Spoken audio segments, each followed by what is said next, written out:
whole lot of thought about this thoughtlessness.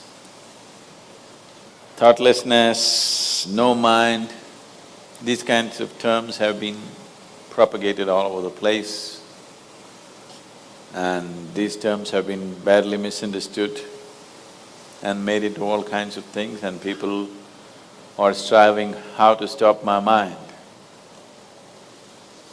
It took millions of years of evolution to get a mind of this kind of capability, isn't it? Millions of years of tremendous amount of nature's work that today you have a mind of this kind of scope. And now you want to stop it. Why is it that you want to stop it? If your mind was constantly producing absolute pleasantness for you, would you think how to stop this mind? Would you? No. It's producing a lot of unpleasantness. That's why you're thinking of how to stop the mind.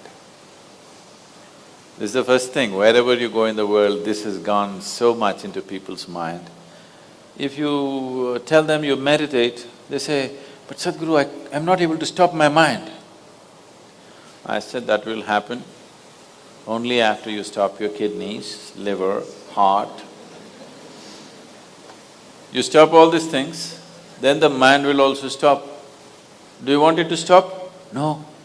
Then why do you want the mind to stop? Why do you have such a horrible prejudice against the mind? You don't mind if your heart is beating, you can meditate. You don't mind if your liver is working, you can meditate. Your kidneys are functioning, you can meditate. If your brain functions, you can't meditate, what is the problem? You seem to have something against intelligence, isn't it? This is the conspiracy of the stupid against human intelligence, that to meditate means your brain must be frozen. No. You don't have to freeze your brain. We were looking at this yesterday itself. We will initiate you into Shambhavi. It's a simple process. There are many ways to do it, this is one simple way. But it's a powerful process. If you sit here, you will see your body is here, your mind is somewhere, who you are is somewhere else. Once there is a space between you and the mind, then what the mind is not doing, what the mind is doing is not even an issue. It is like you're stuck in the traffic jam. You're struggling through the traffic. That's one experience. Suppose you're either standing on Chamundi Hill or you're floating in a hot air balloon and look down at all the traffic. Very peacefully, traffic. Why? To the distance, isn't it? When you're in it, traffic is a different experience. From really high up there, sitting in a hot air balloon, you look down, you can't even hear the sounds. Looks wonderful, traffic, isn't it? Yes or no? Because there's a distance.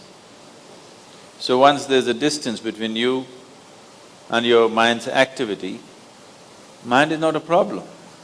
Mind is a miracle, it is not a problem. And anyway, if thoughts are going continuously, if you're having a mental diarrhea, obviously you ate some bad food, isn't it? Yes. If you're having a physical diarrhea, you ate some bad food, isn't it? If you're having a mental diarrhea, you are obviously consumed something wrong.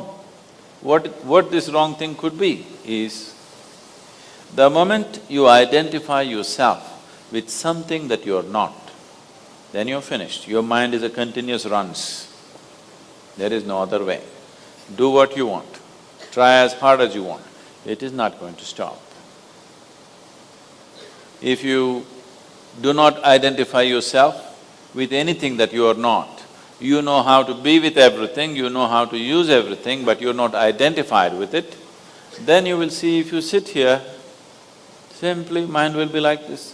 If you want to use it, you can use it, otherwise it'll be like this. Right now your hands are like this, or you're holding it tied up because it'll go all over, is it? No. You can keep it like this. You can keep it like this, you can keep it like this. When you want to use it, you can use it. So it's a useful instrument. Suppose your hands become like this. You know, some people have become like this. Yes or no? If it becomes like this, you will become ridiculous, isn't it? If it happens to your mind, also you're equally ridiculous.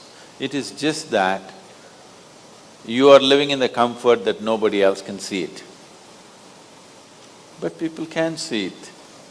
They watch you closely enough, they can see it, isn't it? And whether they can see it or not, that's not the point. The point is, the most important faculty of your life is out of control. Doesn't matter whether they can see it or not, that's not the issue. The issue is, the most important faculty in your life is out of control, doing its own rubbish all the time, not doing what you want it to do. So, if you have to be freed from this ailment, you should stop eating bad food. Wrong food or bad food means you're identifying yourself with things that you're not. If you sit here, if you're not identified with this and with this, then you will see everything is just fine. Then your mind will do what you want it to do. Otherwise, it will simply hang there, and that's how it should be. Mind should not be telling its own stories all the time. It should tell the story that you want it to tell, isn't it? Otherwise, it's quite a nuisance.